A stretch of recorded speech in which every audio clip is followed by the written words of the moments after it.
According to the American Heart Association, the average American consumes 22 teaspoons of added sugar a day, which amounts to an extra 350 calories. Join us today, Dr. Spencer Berry is going to talk about how much sugar is in your bloodstream when you have diabetes versus when you don't, and some shocking demonstrations as well. Doc, always great to see you. Great to see you. Welcome back from Philly. Yeah, thank you. Thank you. It's good to be back. Made it safe and sound. Made it safe and sound. Any good football stories you want to share real quick?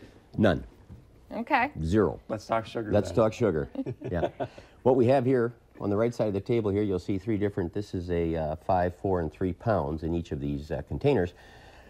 Roughly the amount of sugar that we will consume in 10 days. The average American consumes about this in roughly 10 days. And then as we move across, you'll see that some of the, again, these are just regular soft drinks, very common brands, not picking on anybody. But what you'll see is they range from anywhere from 13 to 15 teaspoons of sugar. And you can see that. Wow. This is the amount of sugar. So when you're drinking one of these, this is the amount of sugar that you're taking in. I mean, you might as well just pour it in your mouth. Yeah. That's right.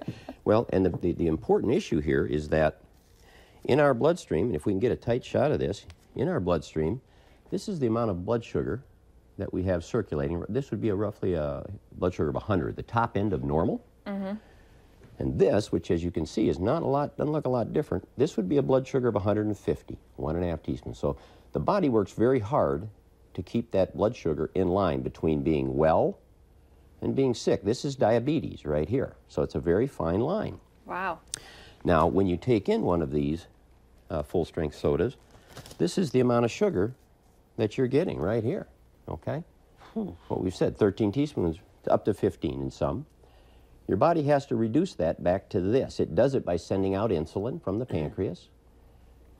But when it comes in, especially in liquid form, there's no fiber. The blood sugar spike is very fast. Insulin's out. The body can't handle it that quickly and therefore starts to store fat. And so again, the sugary beverages contribute dramatically to this. And you'll see as we move over, you know, Gatorade. Wait, real quick, 'cause you had a great line when we were off air. You said, you know, drinking one of these, it's like you're putting fat on before you can get the bottle down. Correct. There's no fiber. When you drink any liquid sugar, okay, we always say don't drink your sugar, because whenever you drink it, whether it comes in the form of a soda, Gatorade, orange juice, Powerade, any of these, there's no fiber to mitigate absorption. You get that fast rush of blood sugar, which then sends insulin out.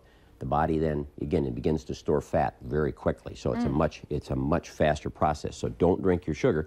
Orange juice, which of course a lot of times is thought to be good, and this is not from concentrate. This is fresh squeezed. There's about 8 teaspoons of sugar. So when you're drinking this, you're getting 8 teaspoons of sugar, okay?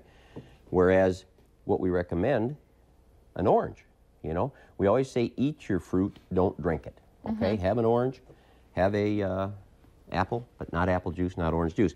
Because again, what they do is they just add sugar, okay? And so there's only about 2 teaspoons here, plus it comes with fiber. You get the fiber, which helps mitigate the absorption. It slows that. The body can then handle it and not be overwhelmed. So much healthier choice. Again, your children in the morning, peel an orange for them, okay, rather than orange juice, and yourself as well. But we teach folks that we're working with how to measure the amounts of sugar in various fruits, because as patients are trying to drop weight, the amounts of sugar that you get from fruit can actually harm that to a degree when they're beginning to drop weight. So speaking of kids, parents now are super busy. It's just easy to throw in a bowl of cereal, some milk. Here, take this and let's get going, Johnny. Talk about, this is Fruity Pebbles. What's going on here? Well, what does this do to your kids? Actually, not fruity. It's close. This is very representative of a lot of the different sugars, cereals. About the top 20 or so selling cereals in the United States are about 40 to 50% sugar. So this is an average serving size that somebody would eat, okay, roughly. We pour that into a bowl.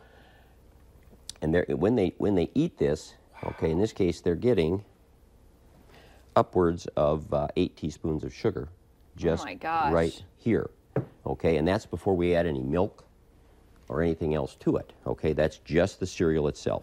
And so, again, you can see that we can start out the day with a lot of sugar. If we're having orange juice and cereal, you know, we can be anywhere I do this for my son or daughter. What is it doing to them while they're sitting in school? What's going on for them? Well, and actually this can be up to 10 teaspoons, anywhere from 8 to 10 teaspoons of sugar in a regular bowl of cereal. So if you do that along with the orange juice, you're going to be, you know, having folks, your children are going to be taking in about maybe up to 18 teaspoons of sugar prior to school. The recommendation is about 3 to 6 for children throughout the day.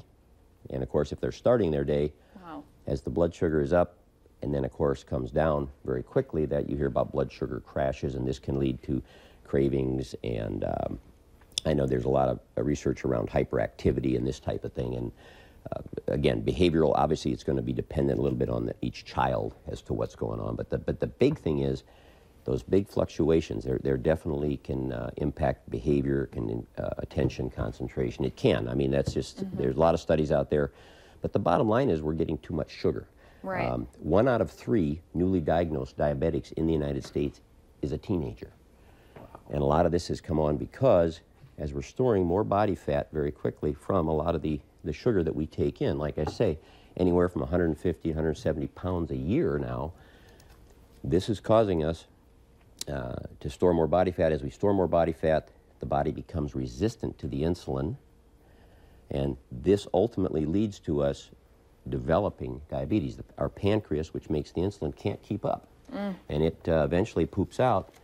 And when it poops out and can't make enough insulin to keep our sugar in the normal range, that's when we start to become, quote, borderline, and as it goes even further, then you're diabetic. And so we help work with patients to find out what to do to help teach their children, but also themselves. And we do this, even whole families start to eat well. We show them how to recognize it, because this is just a beginning. These are obviously a few products.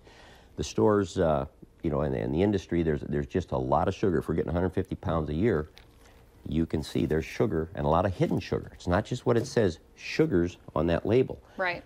There's a lot of hidden sugar in a lot of food, and you'll find that as you learn to recognize it, and we teach people a very simple method, very complete method to look at all the products that are out there, how to assign the appropriate values, and we teach them how to put it together. And so it's really fun. As patients learn, they can do this. They can use science for their benefit. And as I tell them when they come in, I say, you know, as you start, if you give this 90 days, what we're talking about, and you start to eat in the fashion we're discussing, I said, after 90 days, if you say, Doc, you're crazy, I said, I'll accept it.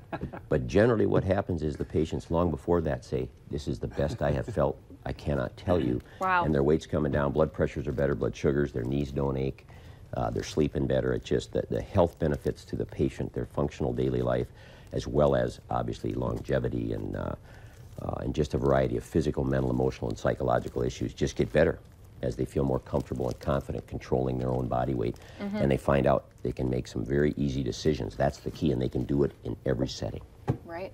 Good stuff, Dr. B. Thank you for being here. You bet. See the website at the bottom of the screen there, and stick around. Much more coming up right here on North Dakota Today.